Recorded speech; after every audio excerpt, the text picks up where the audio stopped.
آیت میں یہ کہا گیا تھا کہ سعادت مند اولاد ہوتی ہے، ماں باپ کے ساتھ حسن سلوک سے پیش آتی ہے، سن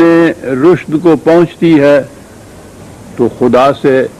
دعا کرتی ہے کہ اسے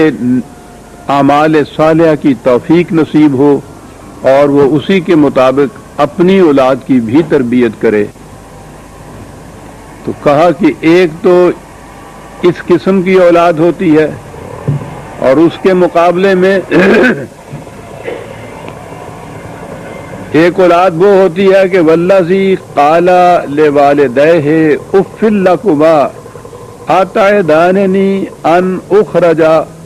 وقد خلت القرون من قبل، وہ ان سے کہتا ہے کہ کیا روز تم مجھے ڈراتے رہتے ہو، عذاب ہوگا، ثواب ہوگا، آخرت کی زندگی ہوگی، جہنم ہوگا۔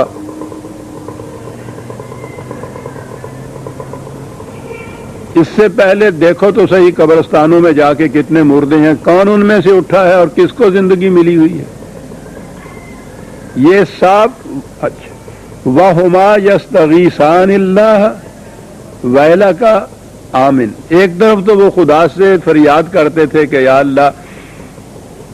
اس کو نیک توفیق دے کہ یہ تیرے صحیح راستے پہ چلے، اور دوسری طرف اس سے کہتے تھے کہ ویلا کا آمن، تو تباہ ہو، تیرا بیڑا غرق جسے ہم کہتے ہیں۔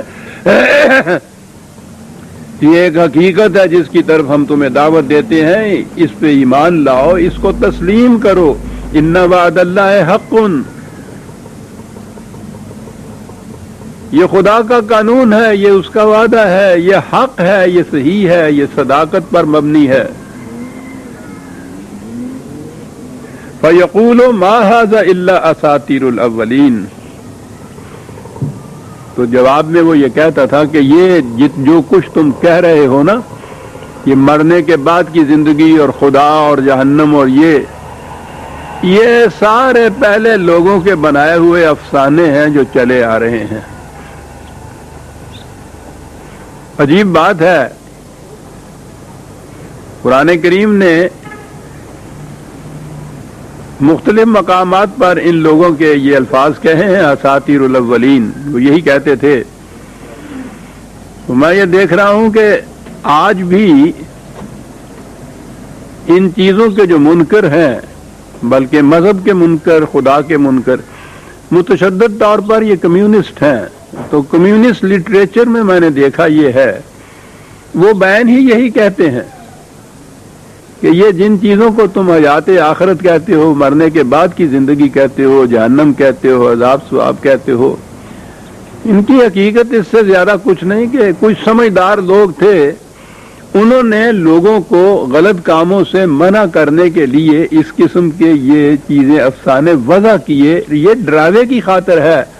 جیسے بچوں کو ہم کہتے ہیں کہ وہ دیکھو نیکی آئی اور وہ بھاگ آیا، تو وہ کہنے لگے کہ یہ چیزیں، یہ ان کے ہاں یہ کہا جاتا ہے کہ یہ ان لوگوں نے یہ محض ڈرانے کی خاطر اس قسم کے افسانے وضع کر رکھے ہیں،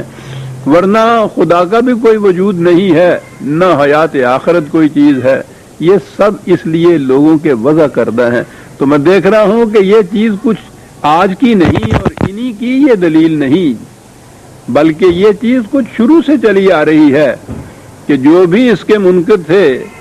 وہ کہتے یہ تھے کہ یہ اگلے لوگوں کی وضع کردہ کہانیاں اور افسانے ہیں، یوں کہیے اسے یہ جو آج کل ہمارے ہاں کا کمیونسٹ لٹریچر میں نے ابھی عرض کیا ہے نا، جو کہتے ہیں یہ کہ ان لوگوں نے مصلحتاً اس قسم کے یہ تصورات پیش کر دیے تھے کہ لوگ اس ڈر کی وجہ سے غلط کاموں سے باز رہیں، تو گویا دروغ مصلحت آمیز اسے کہتے ہیں کہ یہ حقیقت نہیں بلکہ ایک جھوٹ ہے جو مصلحتاً وضع کیا گیا ہے، اور اس کے مقابلے میں اور خدا نے یہ کہا ہے کہ ان وعد اللہ حق، یہ مصلحتاً دروغ نہیں بلکہ یہ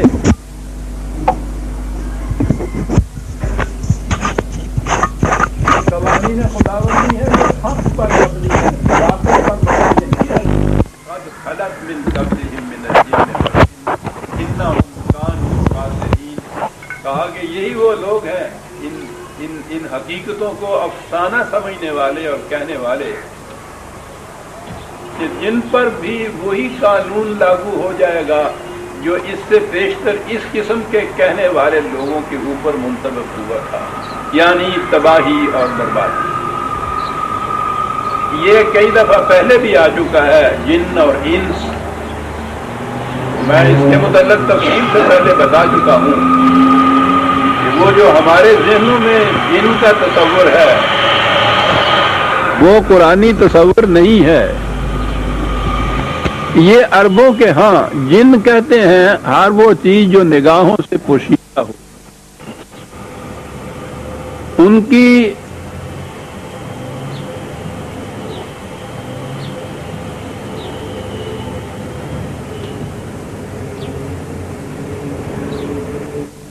عربوں کے ہاں کی زندگی، شہری زندگی بہت کم تھی۔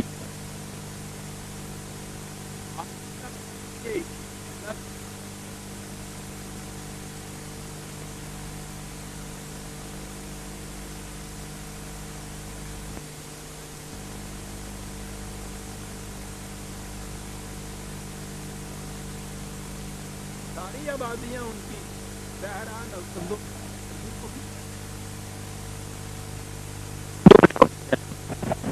وہ بس بہت دور باہر رہتے تھے، نگاہوں سے اوجھل رہتے تھے۔ اب تو یہ کچھ قریب آ گئے ہیں اور ویرانے بھی اتنے زیادہ ہمارے ہاں نہیں رہے،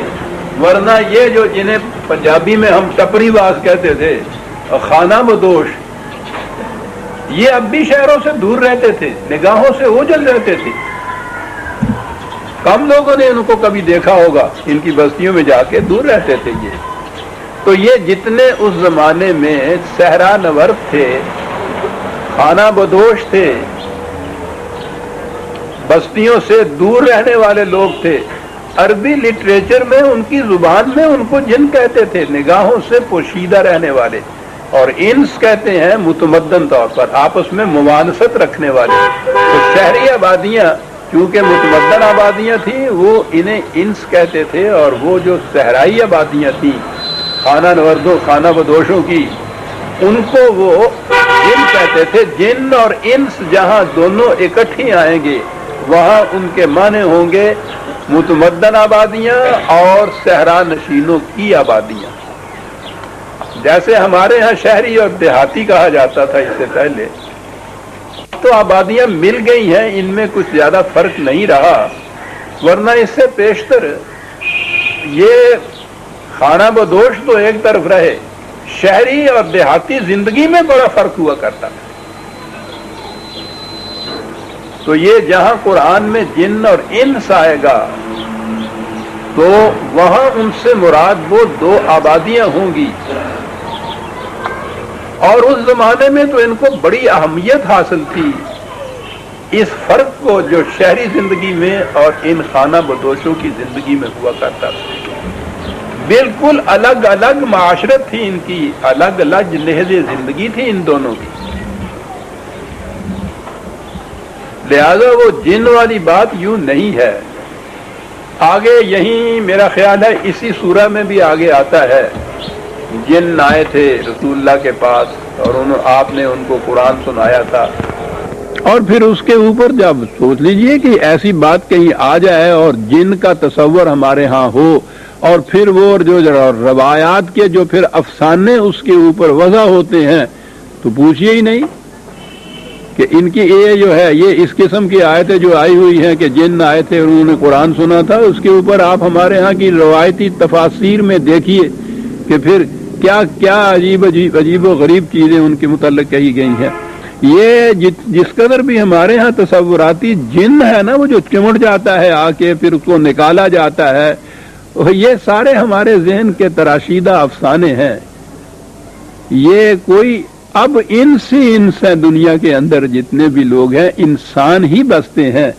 ان کی مختلف حیات معاشرت وغیرہ الگ ہو سکتی ہے، لیکن نو کے اعتبار سے وہ انسانی ہیں، انسان کے علاوہ کوئی اس قسم کی جسے انویزیبل یا غیر مرئی مخلوق کہا جاتا ہے یہ کوئی نہیں ہے دنیا کے اندر.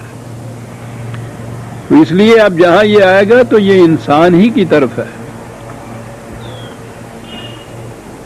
اور اس کے بعد قرآن نے یہ ایک اصول بیان کر دیا، وَلِكُلٍّ دَرَجَاتٌ مِّمَّا عَمِلُوا وَلَيُوَفِّيَهُمْ أَعْمَالَهُمْ وَهُمْ لَا يُظْلَمُونَ. وہ دیہاتی آبادیاں، صحرائی آبادیاں ہوں، شہری آبادیاں ہوں،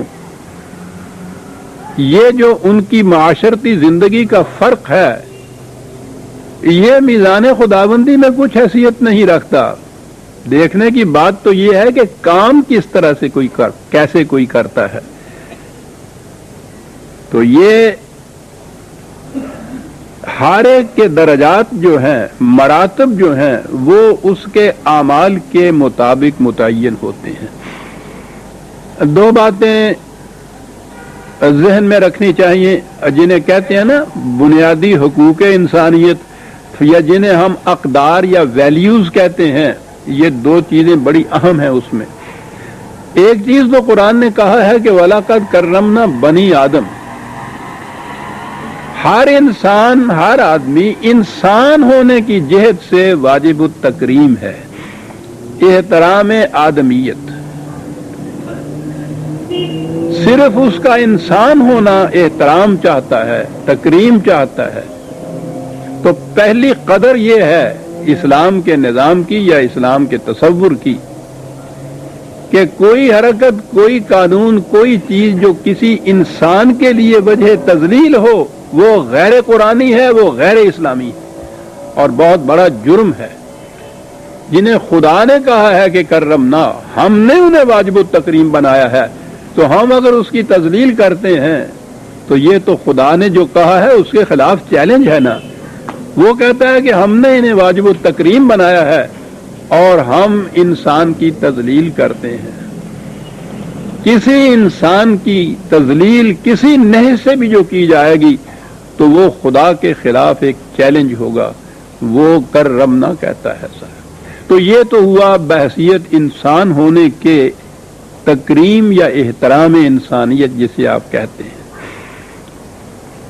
اگلی چیز یہ ہے کہ پھر وہ انسان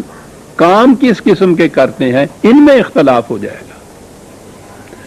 تو یہ جو مدارج مقرر ہوں گے یہ اگلی قدر آ گئی. بنیادی حق جسے کہتے ہیں کہ ہر ایک کے مدارج، خواہ وہ اس دنیا میں معاشرے کے اندر مدارج ہوں یا خدا کے ہاں مدارج ہوں، وہ اعمال کے مطابق متعین ہوں گے. اس میں اب کوئی چیز کسی اور قسم کی نسبت جو ہے، یہ پیدائش کی نسبت، کسی سے رشتہ